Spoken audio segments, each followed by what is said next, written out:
Well, good morning, everybody, and welcome to Charlton Live, sponsored by PSF Steel. My name is Louis Mendes. Hope you guys are well on this fine Sunday morning. On today's show, then, we will be looking back at Moneybags Charlton beating the poor little paupers Birmingham City, who, after defeat, they just had to talk about the sort of money we've been spending this summer. So, joining me to discuss that game is the Addicts to get back to winning ways. First up, top right, in his lucky yellow shirt. Tom Walling, how you doing, Tom, with your lovely shirt? Little Freudian slip there. I'm good. I'm good. That's more like it, isn't it? It's a bit better. Yeah. I mean, it's hard to put it all down to the shirt, but I'm sure it played a part. 50% maybe? Yeah, if not more. Also, down the bottom of the screen there, Mr. Benji Cloak, how you doing, Ben? I'm good, mate. Really good after that. What a day, eh? What a day. Yeah. Like, in a way, a nice surprise that perhaps we didn't see coming, but the Addicts, the first side to inflict defeat upon Birmingham City so far this season. So on this morning show, we'll hear the goal shortly from Charlton TV. We'll hear, of course, the reaction of the Addicts boss, Nathan Jones. Plenty to discuss about there as well. We'll hear from Matty Godden, the Addicts goal scorer. Might hear a little bit from Chris Davies as well, the Birmingham City manager, if we get the chance. Want to hear from you guys as well. Morning to everyone in the chat. All hell let loose, first one in there, referencing the comments by Nathan Jones after the game yesterday, which we're certainly going to talk about later on. Mickey's in there, Carl, Keith, Paul, another Paul, all in there. Jake, Mike, Salmon's in there. Let us know your views on yesterday's performance and the win against Birmingham City. You can email us, studio@charltonlive.co.uk. You can tweet us at Charlton Live, or you can go into the live comments there and just say whatever you want to say. Tom, what do you want to say before we hear the goal from yesterday? 1-0 win then. Matt Godden's goal early in the second half. Birmingham didn't muster a shot on target, despite the fact they spent £400 million on strikers this summer. Best performance of the season, I think, is what I want to say. And I don't want to get carried away just because we won one game, because we'll come to Jones's comments later, but the last 3 games haven't been good and nowhere near good enough. But yesterday, as an isolated game, we were exceptional. Defensively, so organised, the discipline, the concentration that must have taken, the energy that must have taken, and to a man, I thought the team were fantastic. We even looked more creative up front. I still think there's work to do there, but more creative and had chances. But this is a team that come at us, and this is a team where the game felt like a championship game. And so, looking back to those other games, that needs to be our level now. That absolutely has to be our level. And so it's about maintaining that. If we do, we'll be absolutely fine. If we don't, then we're going to be patchy and streaky, and we're going to struggle. But yeah, as an isolated game yesterday, I thought we were brilliant. And as it ticked towards the end, I would have taken 1-1 before the game, of course. But as it ticked towards the end, and I started to get more and more nervous, I just thought, if they do score, I think what will upset me most is that they don't deserve it, because we absolutely deserved to win that game yesterday. And I said it, didn't I, to you boys before the game? I had a little sneaky feeling we might get something. And I just thought it was a really, really good performance. It was important to bounce back. If you like, that balances out the Bristol defeat in some ways, if you want to look at it like that. But just all round good. Hopefully stop the rot. And as I say, this has to be a platform to kick on now. Lovely stuff. Right, well, let's have a listen back to the goal then from Charlton TV. Your commentators, Greg Stubley, alongside him was Steve Brown. Towards the edge of the 6-yard box, it's bouncing in there. Can Godden get a shot? He can! Oh, it's a brilliant finish from Matty Godden. The long throw caused confusion in the penalty area, and Godden just swiveled and found the far corner to give Charlton the lead. Go on, have your moment. Go on, you two. Have your moment. I'll keep it all level. Listen, that's how you use your body as a centre forward. So the centre half can't make a challenge. He backs in Matty. He lets the ball drop. And the only way the centre half can stop that is to come down the side and get a little toe on it. And when the centre half doesn't do that, because he's been backed into, they don't deal with a long throw, so they don't get in on the first header. It bounces, Matty pins, lets it run across his body, and meets that ball as it drops with the toe on the volley. Keeper Allsop, no chance because of the proximity of where the shot comes in from. It's really poor from their perspective, but a brilliant piece of centre forward play from Godden. Pin, swivel, volley. 1-0. There we go. And 1-0 is the way it remained. Matty Godden's goal. Then the difference for the Addicts, who beat Birmingham City, the first side to beat Birmingham this season. Where did that come from, Ben? It was a return to what we were good at the start of the season. I mean, if I had to compare that to another game, it was very similar, I felt, to the win against Bolton. We were rigid and organised, but we pressed aggressively. Like, the thing that stood out for me yesterday is, considering the last few weeks with Doherty not in the side, and some were saying get him back in, and I was saying, to be honest, like, I haven't really noticed him over the last few weeks. That was him back to what we expect from him, just being involved in that press. That things like that just stood out. It felt like a return to the start of the season for me. Yeah, you're right. I found it very similar to that Bolton game, because we come up against a very good side who play football on the floor, technically very good, first touch good, get it out their feet, want to play from the back, and we just completely pressed them out of any sort of play, that any rhythm they were getting into. They just couldn't get into a rhythm, could they? We just totally pressed, annoyed them, dominated them. And as Jones said on Tuesday, what we had to do this week was get back to basics. And I think we did. And we went back to look like a 4-2-2 yesterday, but 4-4-2. Sorry, I was going to say at times I felt as well it looked like a 4, then a 2. Then you add Anderson and Alan Campbell as another 2, with Kanu and Godden in front of that. So I think we were able to mix it up yesterday with players with just lots of energy. I mean, Kanu just caused them hell running down those wings and getting in crosses in that first half for Godden, and was a right nuisance. But we were just a nuisance all over the pitch. And it was a different lineup, wasn't it? You had Alan Campbell coming in, Greg Doherty, the captain, back in the side after a few games out. And you're right, I think he made a massive difference. I think he makes a massive difference with his voice on the pitch as well. I think if you look at him during the game, he's continually fist pumping, trying to get the boys going again. He shows a lot of passion on the pitch, especially when we scored as well. But yeah, he led from the front with the press, Coventry, that midfield 4. Although I was quite unsure when they started, because I thought, Campbell didn't really have the best of games against Blackpool. Karoy, we keep saying we want to see more from him. The Bristol game wasn't his best game. So I thought, okay, let's see how he does today. But I thought he was excellent. I couldn't say anyone was poor really in that team. We went back to basics, what we're good at, what we did well against Bolton. And loved it. We stopped them playing at all. Yeah, and you're right to say it was a box midfield.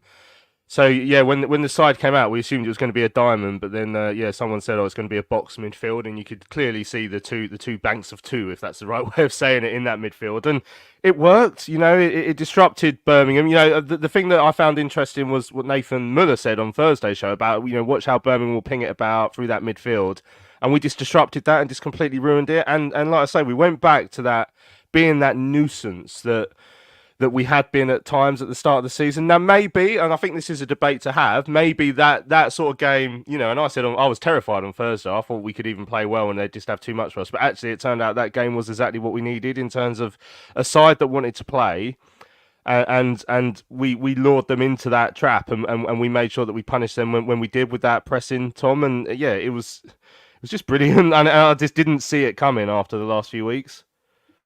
Yeah, how much did Mannion have to do yesterday? He came and punched a couple of crosses, and they deserve credit because when he did have stuff to do, he did it. But they didn't have a shot on target, and it's difficult, isn't it? Because we all want to see attacking football and we all want to see goals, but particularly in that first half, I sit behind the goal in the North Lower. Just to watch, they could get around the box, and then every single time they got around the box, we just slowly pressed and nudged them back, and they ended up back at their keeper. And that happened time and time again.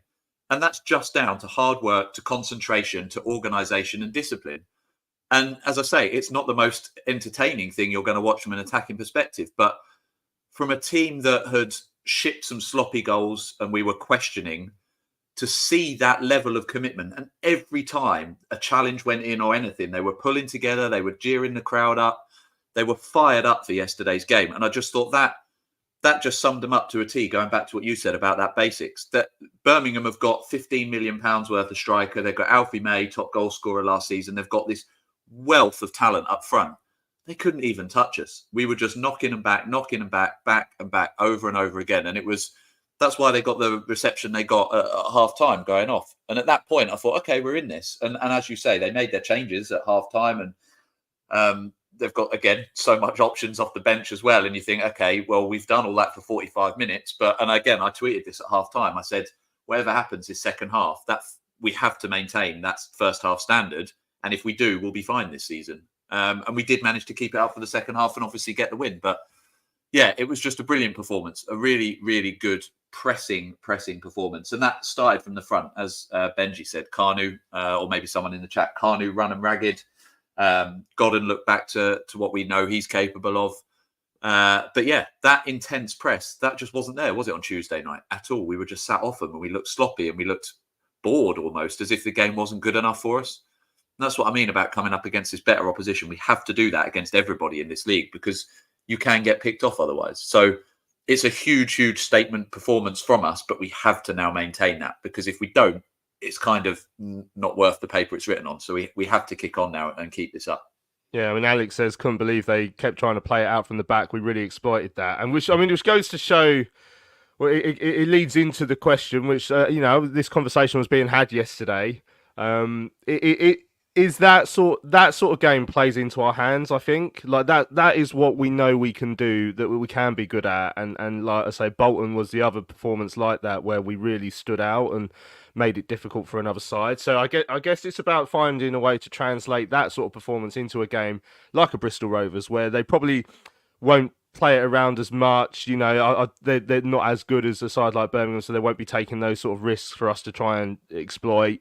It is about finding a balance, I guess, Ben, over the course of the season, because I feel, like I said earlier, I was nervous going into Saturday because I thought we would try and do that, but I just thought Birmingham have got so much quality and they spent so many trillions of pounds that they would just have too much for us. And obviously I was really wrong there, which I'm really pleased about.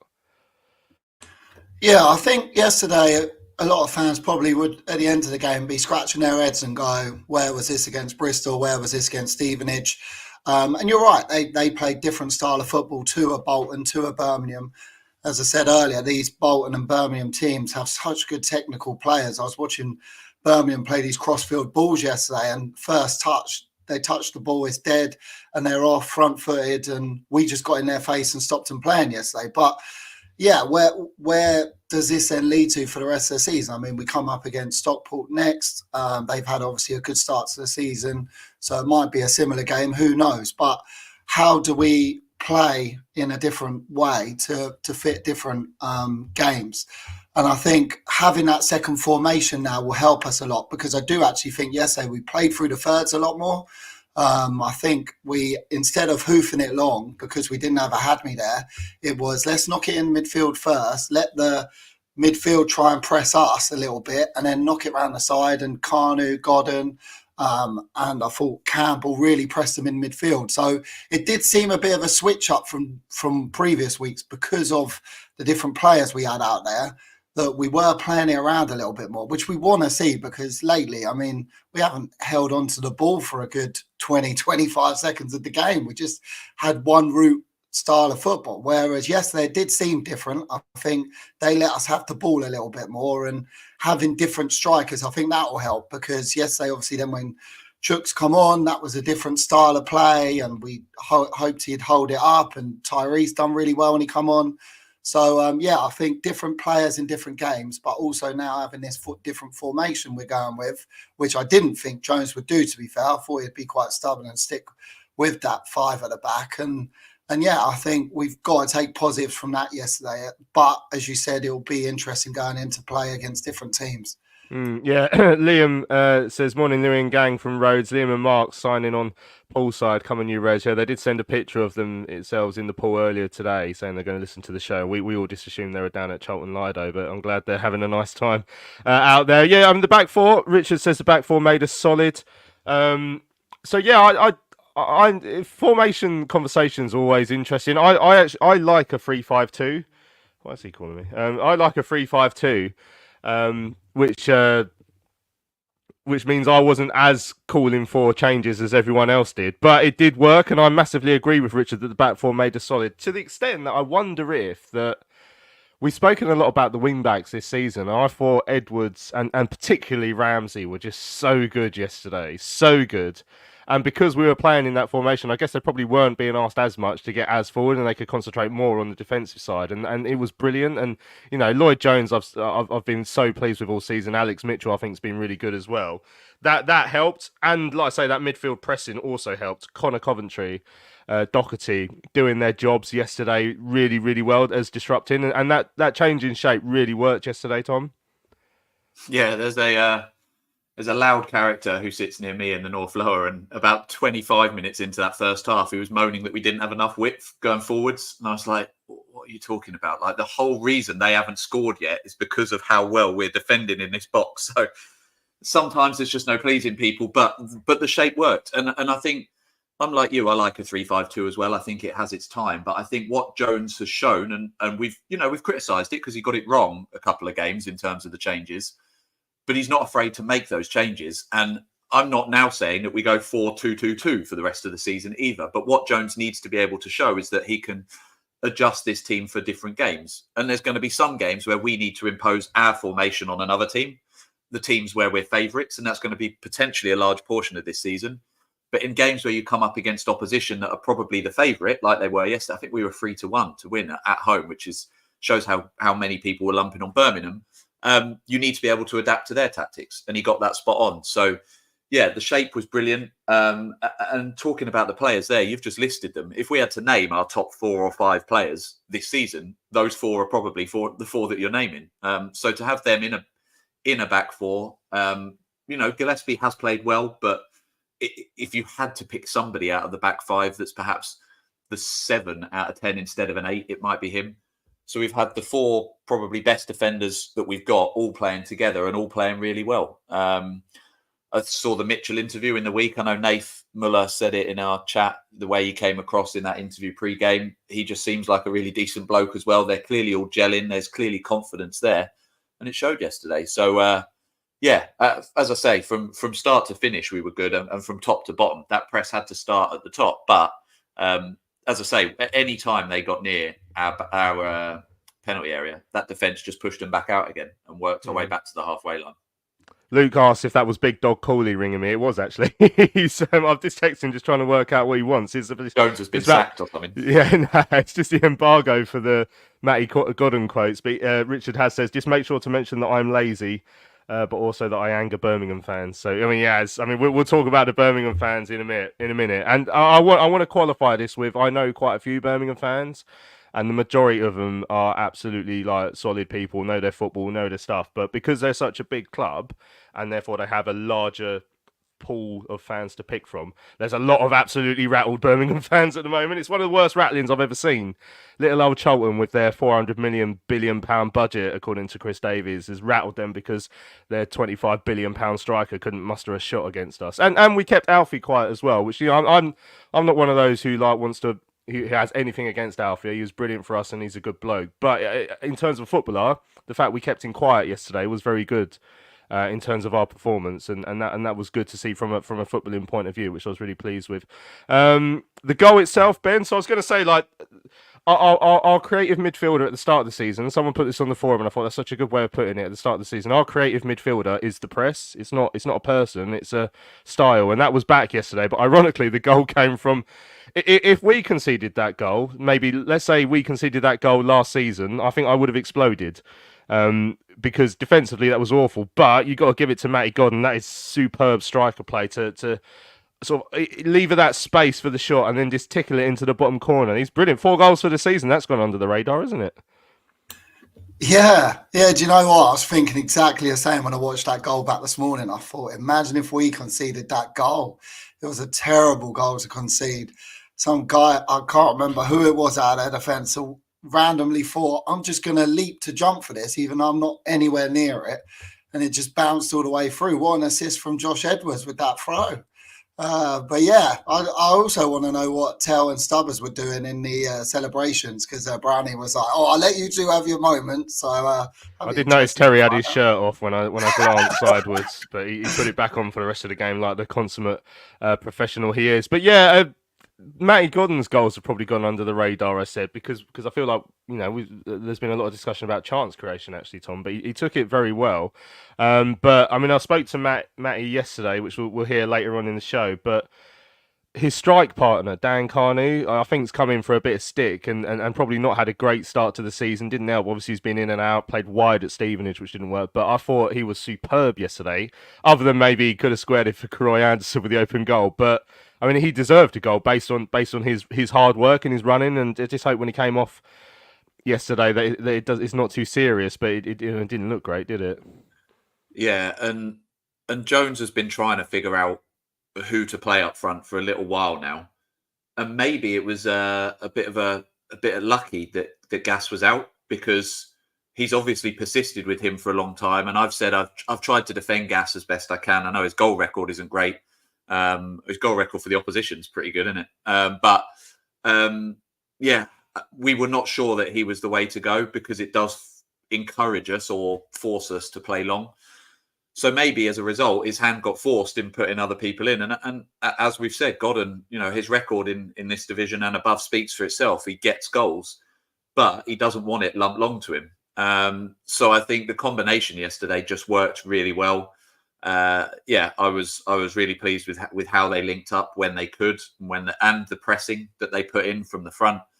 As you say, Kanu should have squared it, deserved a goal. He's been disappointing up to this point in the season, I think, and I was gutted for him. I was starting to think, maybe does he need a loan or whatever? But yesterday really stepped up. So yeah, hopefully this doesn't knock his momentum.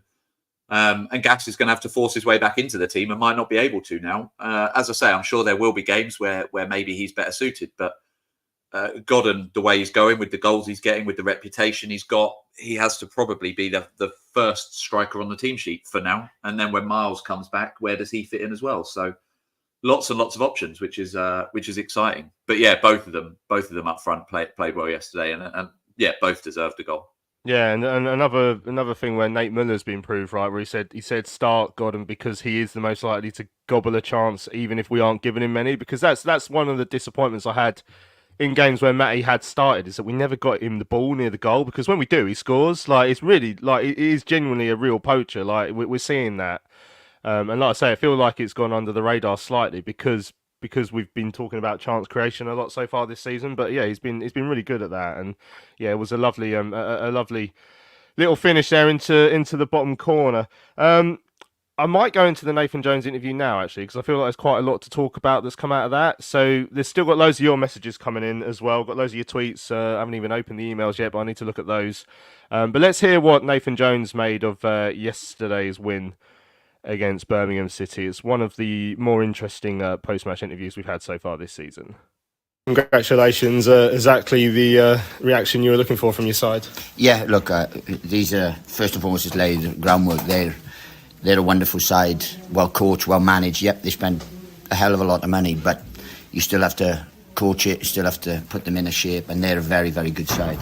But today, I thought we were outstanding from start to finish. To nullify all the threats that they have, to be as aggressive as we were, and to be fair, we had all the best chances. We should have been at least one up half time, and then it was tighter than it needed to be because of that. But really proud of the group today. What's the best bit about today? Is it the fact that a Birmingham side that obviously have such a good front line didn't really have a sniff today? No, the thing I'm more proud of everything, because there's been a lot of noise this week. I got abused by my own fans the other day, absolutely abused by my own fans, and questioned things about our selection, and he should be playing and they should be playing. So what we had to do, we had to go down and we had to make big, bold, sane decisions, and we did. So I'm really proud of the group today. I'm really proud of the coaching staff and everything, because we didn't panic. We made bold decisions today, because no one's gone after Birmingham like we did there. And we got our just results. And to be fair, it's just to forget. I'm experienced enough to know that you can't panic, you can't listen to noise, you can't be thing. But look, so it's a message for the fans. If you want to get behind something, then get behind something. We're going to have some bad performances now and again, but hey, we've given them more good times than bad at the moment. So we're in credit. Yeah, I mean, you've spoken about obviously changes and players who haven't been playing, and you have made a few changes over the last few years. Was that about just trying to find the right formula for this side? Not necessarily. We've got players that people don't know what happens through the week. So when they go, he should be playing. Well, why? Because he might have been carrying an injury. He might have been, something might have happened in training. So people just trust us. If people want to trust us and trust me to manage the football club, then fine. If they want to pick teams themselves, then come in and I'll have my money and I'll move somewhere else if that's what needs to be done. But so what I'm saying is, what everyone says and what he should be playing, he should be. I see them every single day, and we pick a side we believe can win a game. Yeah, sometimes you get let down. Sometimes players let us down. And players let us down Tuesday. Absolutely let us down. I took responsibility for that. But we bounced back today with a wonderful performance. And I'm really proud of the football club today. And the thing that really stood out for me today was that pressing that you spoke about today. It reminded me of the Bolton game. I think when Charlton were doing that at their very best, was that sort of got back to those levels today. Well, yeah. And look, we're playing against Bolton and Birmingham, are two of the best sides in the division. When you go to Bristol Rovers, sloping pitch, winds gusting, they're fighting for their lives. It's a different type of game. Different things are required, but they scored from two outside the box again, worldies, and that's what it takes to beat us at the minute is world, because we don't get carved open. It takes a real unbelievable strike to go in our net at the minute. So that sometimes happens, but look, on the whole, I think we've been fairly consistent. Yeah, are we at the level we want to be? Not all the time, but we are building. And just not forget that we were 19th when I came in. So to turn around such a juggernaut that is Charlton Athletic, and then to take it forward with momentum, takes a lot. It's Matty's fourth goal today. I feel like he's almost gone under the radar. The amount Matty Godden's fourth goal today, the amount he's got so far this season, feels like it's gone under the radar, because a lot of been speaking about creating chances and stuff. But Matt's got 4 with the amount of chances he's had so far. Yeah, we brought him in here. We paid money for him, paid a lot of money for him, and stuff. And he's quality. That's what he brings. We lost Alfie May, so we had to replace those goals, and we believe we've done that with Matty Godden. The result against a side like Birmingham, does that show that you think the level that Charlton can be at this season, even over the last few weeks where there's been questions? Yeah, absolutely. But there's always going to be questions, because it's a big football club and people want instant success and want utopia all the time. But this is professional sport and it doesn't happen. But look, as I said, if people trust us to just eventually take the club to where it needs to be, then fine. If they don't, then let me know. But let me know pretty early. Cheers. Matty Godden said that sort of Christian Bielik's comments about Birmingham being a championship club at the end of the season was kind of plastered all over the dressing room. Is that fair to say? Yeah, look, it wasn't that they'd be a championship. They said they were too good to be League One. So that just gave us extra bit of motivation. But I would tend to probably agree with him. It's very, very naive to come out and say that when you're coming into a big game, If I believed I was one of the best looking guys in South East London, I'm not sure I'd say that going into a beauty contest. With the XG that they produced today, they literally had next to nothing, did they? I mean, I think Hansen had a shot over in the second half. You literally nullified them completely. Look, it was an outstanding performance. Professional, aggressive, front-footed.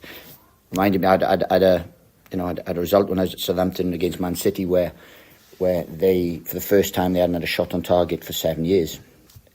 It ranks along that type of performance, because When you play against a side that is so fluent with the talent and what they've spent and how they coached and the confidence levels that they have, it takes a lot to nullify that.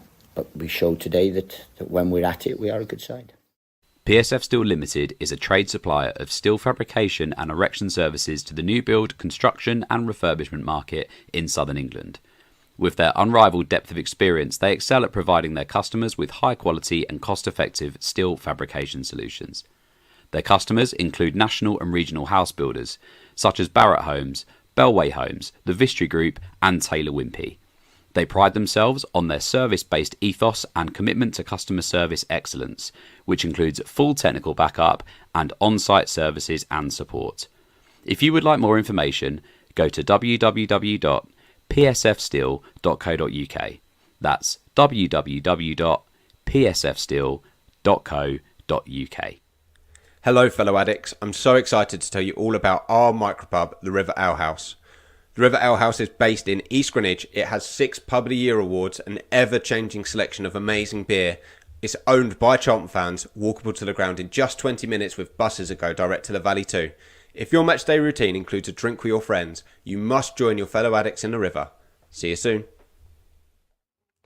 Right, welcome back to Charlton Live on your Sunday morning. Just for the break there, we heard from the Addicts boss, Nathan Jones. He was reacting to the win against Birmingham City, but I mean, clearly brought up a lot of stuff that's gone on over this week. So he mentioned abuse. I mean, I saw, I'm sure if we've all seen pictures and videos of full time at Bristol Rovers where he went over to the away end to sort of take responsibility, and there was shouting. I wasn't there to in the midst of it to hear what was being said, so you don't know exactly what was being said in terms of abuse there, but there was the odd gesture and that sort of thing, as you get pretty much at any club at full time when you've lost and the performance has been bad, I guess.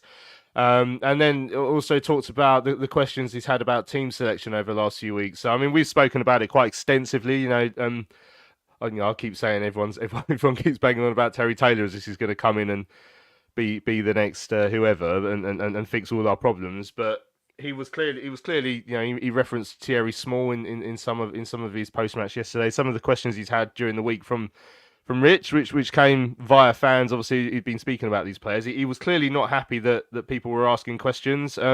What did you make of his reaction, Tom, yesterday? I suppose on the good side, or the bit that I don't want to criticise, he clearly shows he cares, which is good. Shows he's passionate. We already know he's a little bit wild. He's already held his hands up for the team selection at Bristol anyway. He rode back on that pretty much yesterday, though. A little bit yesterday, true, yeah. But he obviously said it on Tuesday night. And I think that passion and that emotion is something that unites us with him. So I agree with all of that. And I also agree that it can't be nice to have sort of the gestures and stuff that he was getting at full time.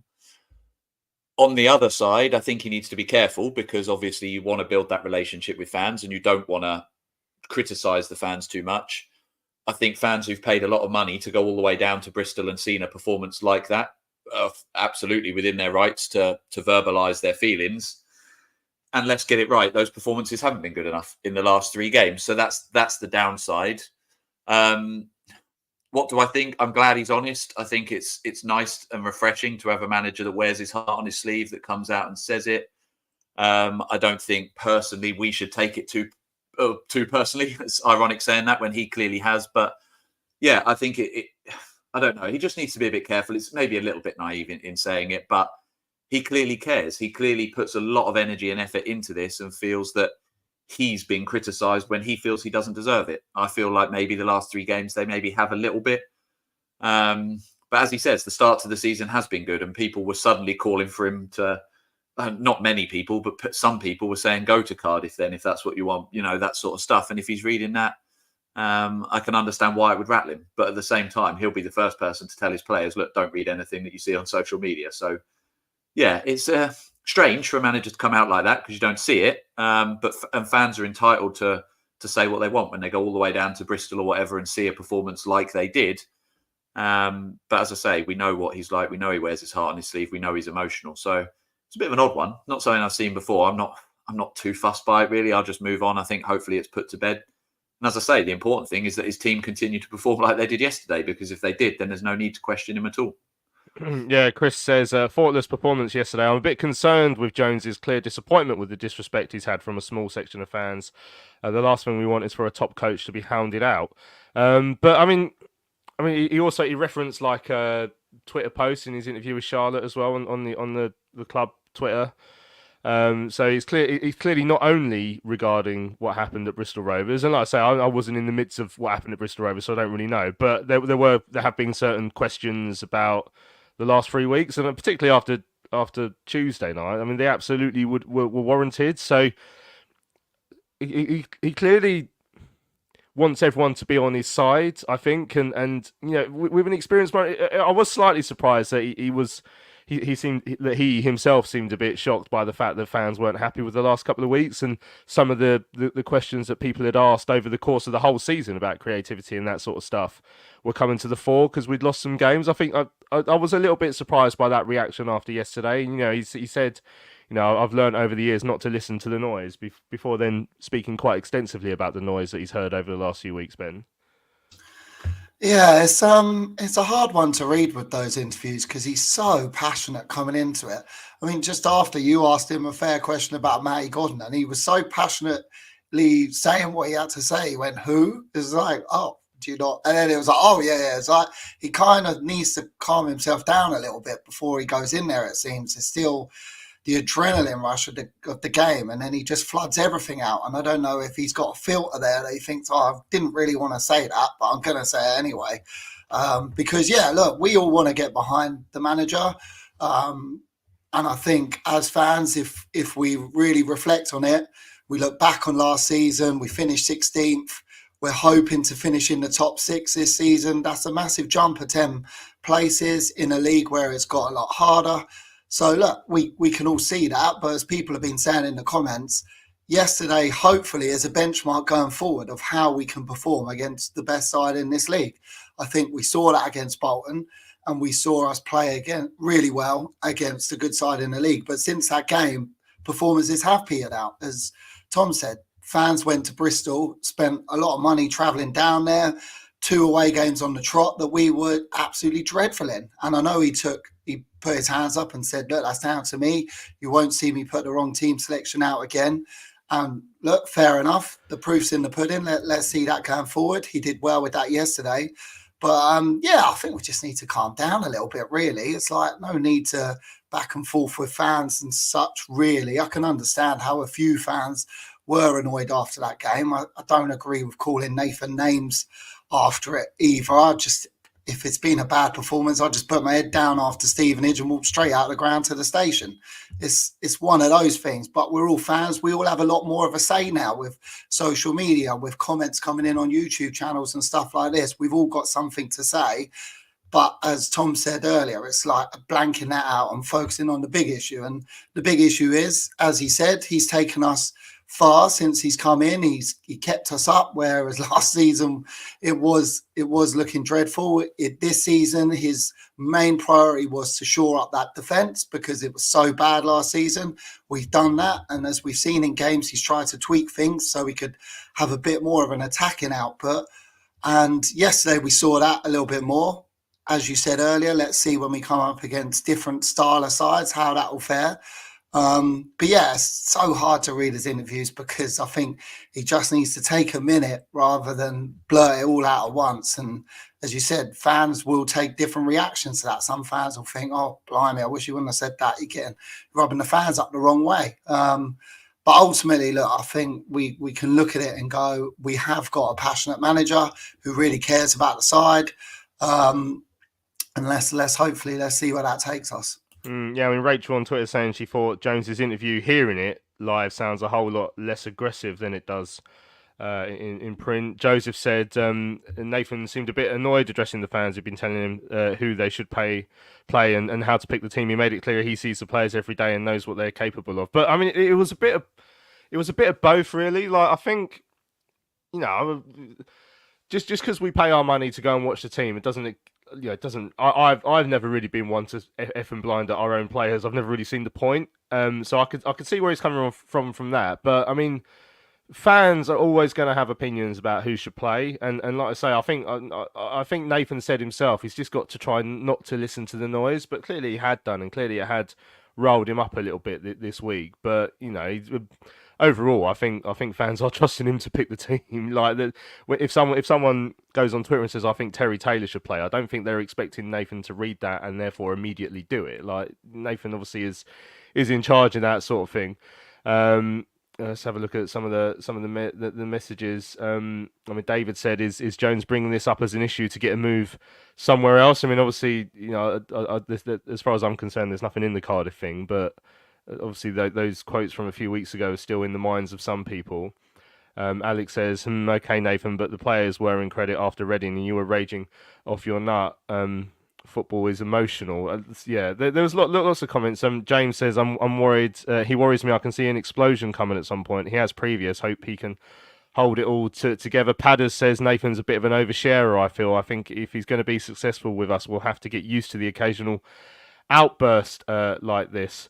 James saying, my focus isn't on criticism of team selection, but the abuse he feels he got, that isn't good enough. Yeah, and certainly, like I say, I'm not one to go and abuse people like that. So I could see why I'd be upset about that. Dudley says abuse is not necessary. Criticism is fair.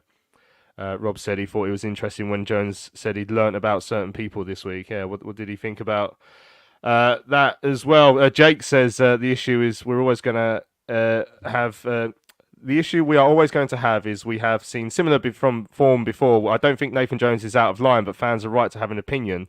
But like he says, he's banked enough good performances as well. There's loads of comments there from different supporters and different views on what was said yesterday by Nathan Jones. We'll come back to more of those as well. I think maybe let's just bring up what was said by the other manager as well, because I mean, you always know it's a great quote when you've got a bit of fans of the opposing club accusing you of making it up.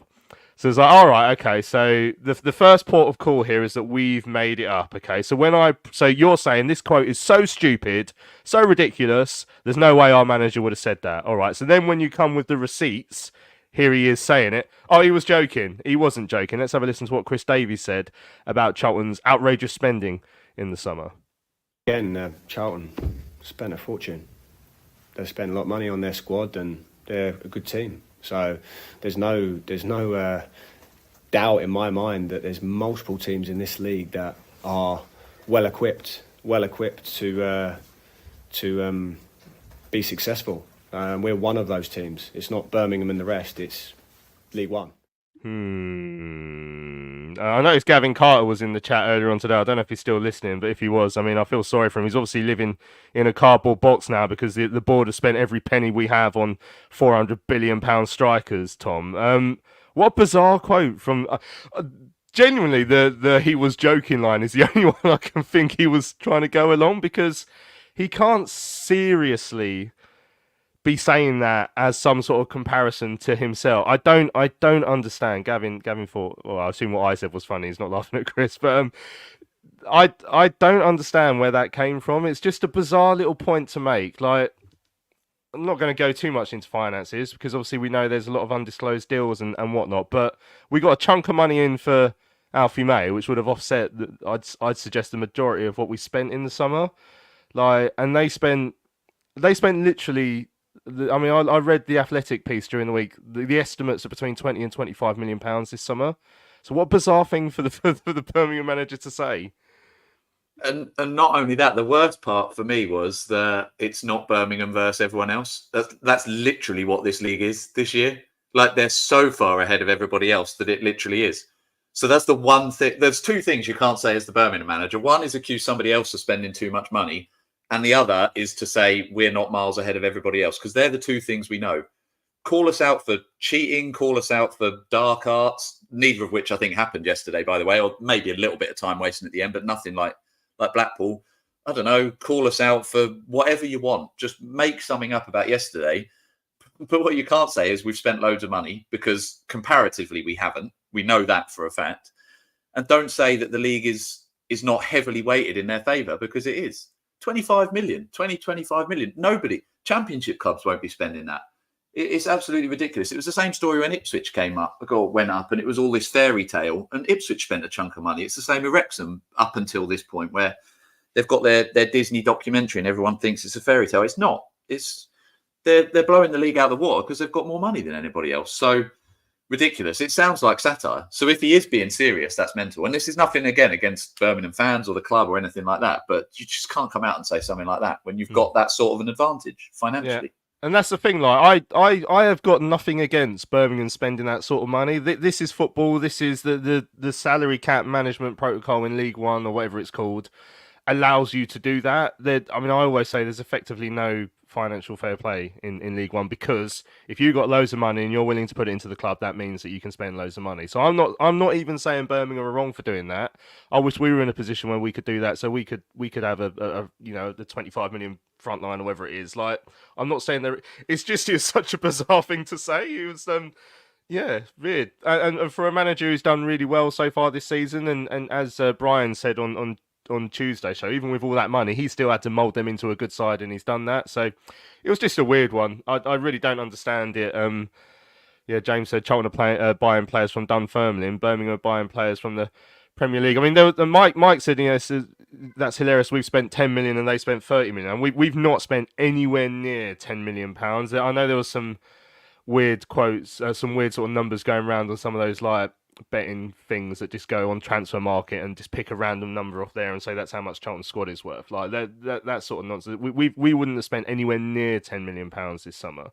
Birmingham would have spent, like I say, between 20 and 25 million pounds. And like I say, Bunny says it just feels like a deliberately provocative comment, but it is quite funny. Like I say, the insane rattling, I've never seen something quite like it, Ben, because as I said, the majority of Birmingham fans I know are just normal, sensible football fans like you get every other club, apart from obviously Millwall, but like some of them just completely lost the plot. I mean, they obviously think, and probably because it's true, they're just going to walk the league this season. So therefore, when they do lose, it comes as a bit of a shock. The other thing we haven't even mentioned yet, and we'll hear more from Matty Godden about it very shortly, but Nathan's comments about what Christian Bielik said.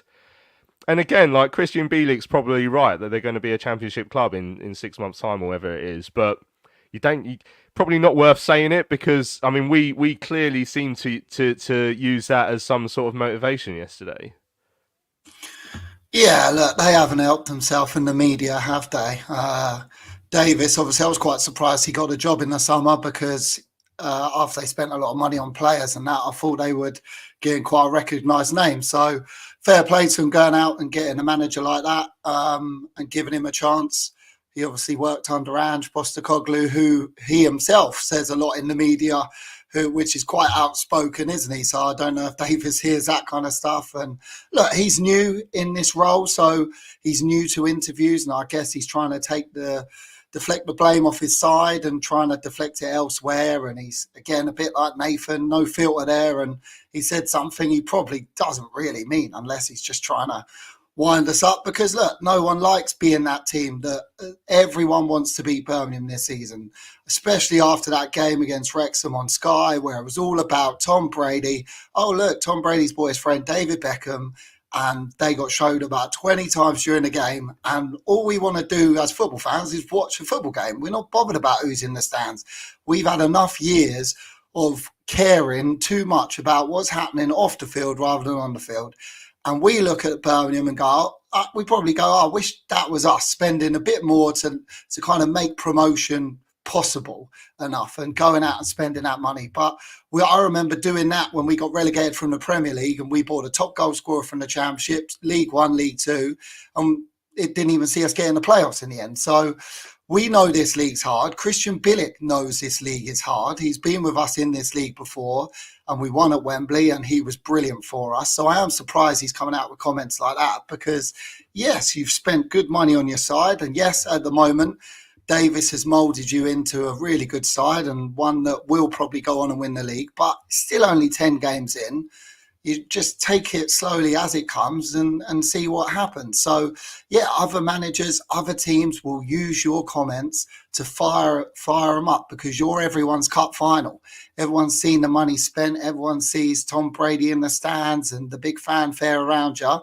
But again, we've got nothing against Birmingham. I've always had good times going there as a fan and enjoyed St Andrews and the people.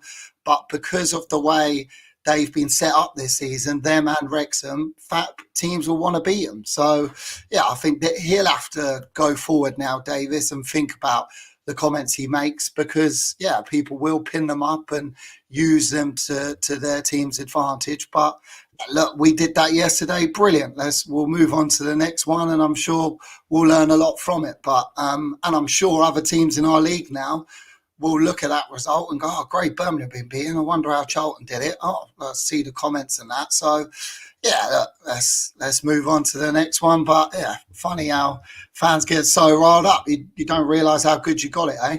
Yeah, this rattling is a live rattling, by the way. I'm still getting tweets now.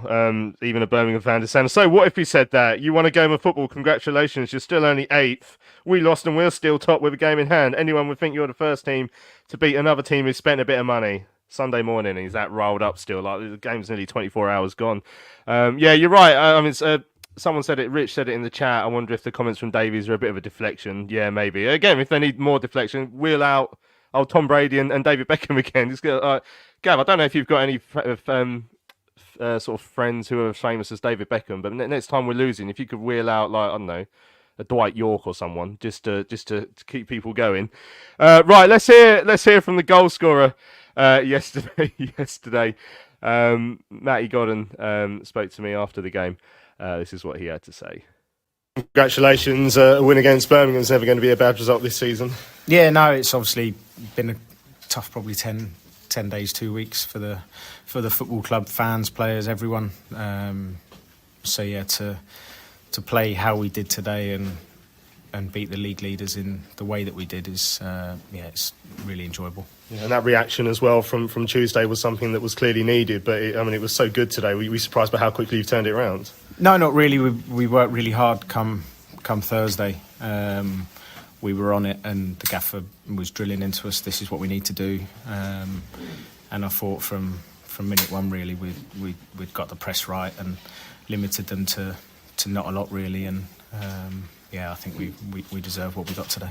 It's been impossible to avoid the noise about Birmingham this season. Does that make it extra special to get a win against them? Not really. Obviously, you get teams in every division trying to have a go and do what they're doing. So you just ignore the noise around it and concentrate on what you need to do, because with our squad as well, you look at our squad, we should be up there.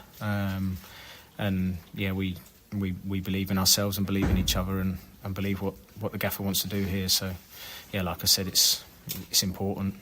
It's a really important 3 points for us. A proper striker's goal as well. I guess you've made a career out of being in the right place to get finishes like that. Yeah, no, just I saw it coming across and I knew exactly what I wanted to do. I knew where the goal was and caught it nice on the swivel, to be fair, and it was nice to see it hit the bottom of the net.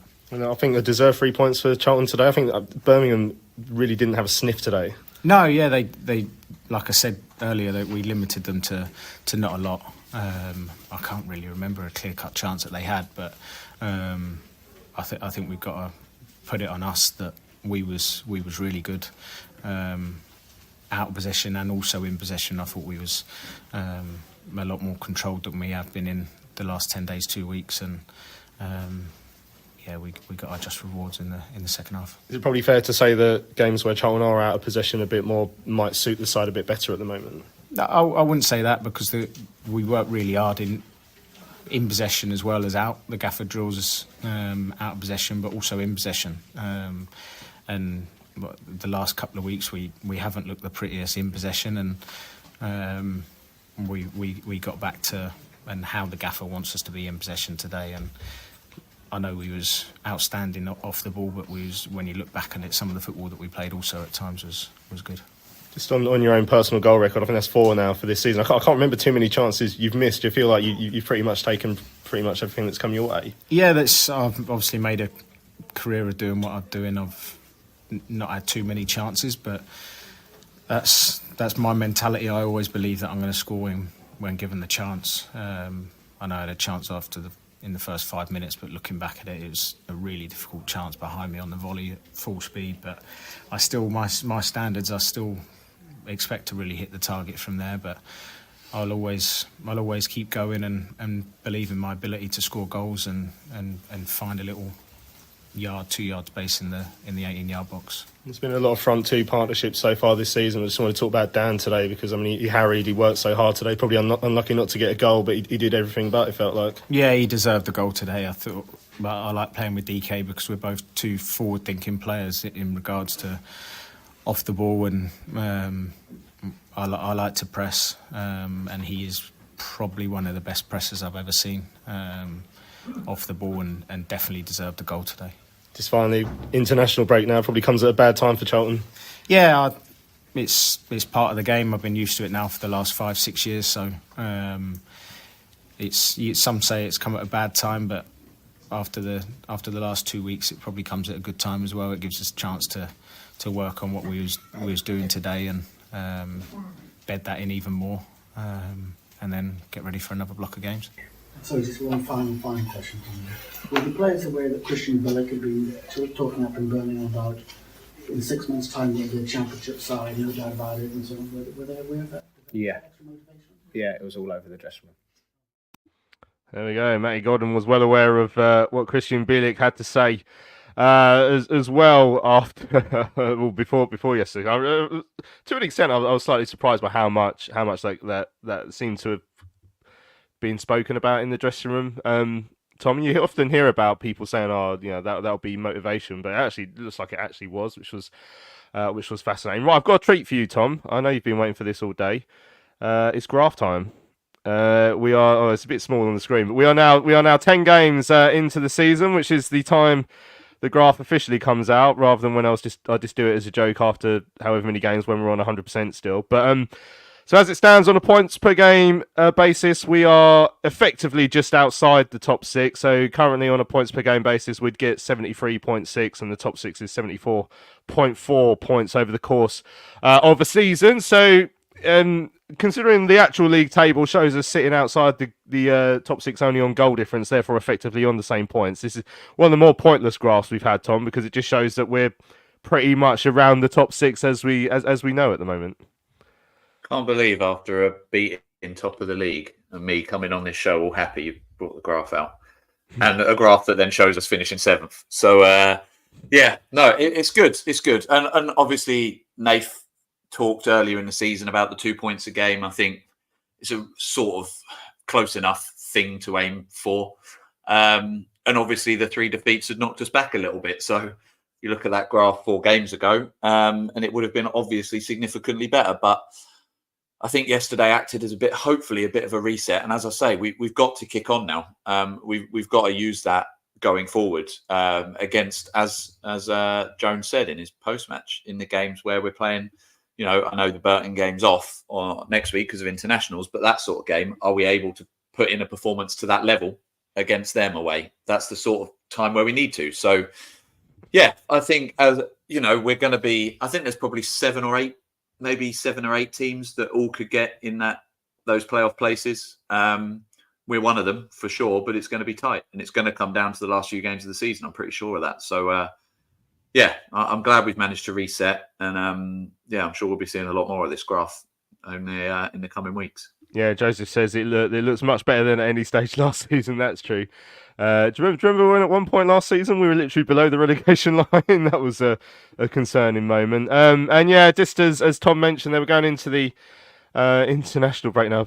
Alan Shepherd says Christian Bielik is Christian Pillock after his comments during the week. Oh, poor Christian. Yeah, we're going into international break now. Andrew says surely the team need a break after that physical effort. But there is a question, of course, about the momentum and that we're going to lose now. Ben, has it come at the right time or the wrong time for us? Matty, you seem to think it may have come at a good time for us so we can get back to the training ground and do some work. Yeah, I'd agree with Matty. I think we've obviously chopped and changed a lot lately, and we're getting players back to full fitness with Miles, and I'm sure in someone like Alan Campbell as well. He's been playing a lot lately, and getting 90 minutes into him will help. So, yeah, I think it's nice to have this regroup now, get to this 10-game point in our season, and you've brought the graph out, and we often say, let's see where we are on 10 games. Let's not get carried away. We've now had 3 losses, then a win, against a very good side. So we've seen a lot of this team. We know our strength, we know our weaknesses, and now it's time to go on a training ground for a couple of weeks and try and implement some new styles and maybe work on the set pieces a bit more. But yeah, so far I think we can be pleased with how it's gone, especially because we've seen some real good performances against some of the best sides. We've also seen some poor performances, but it's injury, apart from maybe Daniel Kanu yesterday, we seem quite injury free as well, which is great. And then we've got a very big game coming up against Stockport in a couple of weeks, who are just in the playoff zone. So yeah, looking forward to that now. I think it's nice to have this win that we can now look forward to the next game, and hopefully these players can get a bit more gelling together, because it is a new side. I think sometimes we do forget that. Excellent stuff. Right, we have run out of time on this week's Charlton Live. Absolutely flown by after the win against Birmingham City. Big money Birmingham, losing to even bigger money Charlton, as it seems. So yeah, massive thanks to everyone who's joined us live in the YouTube chat this morning for all your comments. Got loads of comments today. Sorry we couldn't get to all of them. Yeah, big thanks to anyone who's caught up via the podcast afterwards as well. Don't forget to hit subscribe everywhere you see Charlton Live, so you never miss another show. Tom and Ben, absolute pleasure as always. Cheers, lads. Cheers, chaps. Lovely stuff. I'm Louis Mendes, and this has been Charlton Live, sponsored by PSF Steel. Don't forget, international break now, so we're going to have a week off. We'll be back on Thursday week when we'll start to look ahead to the game with Stockport County. We'll see you then.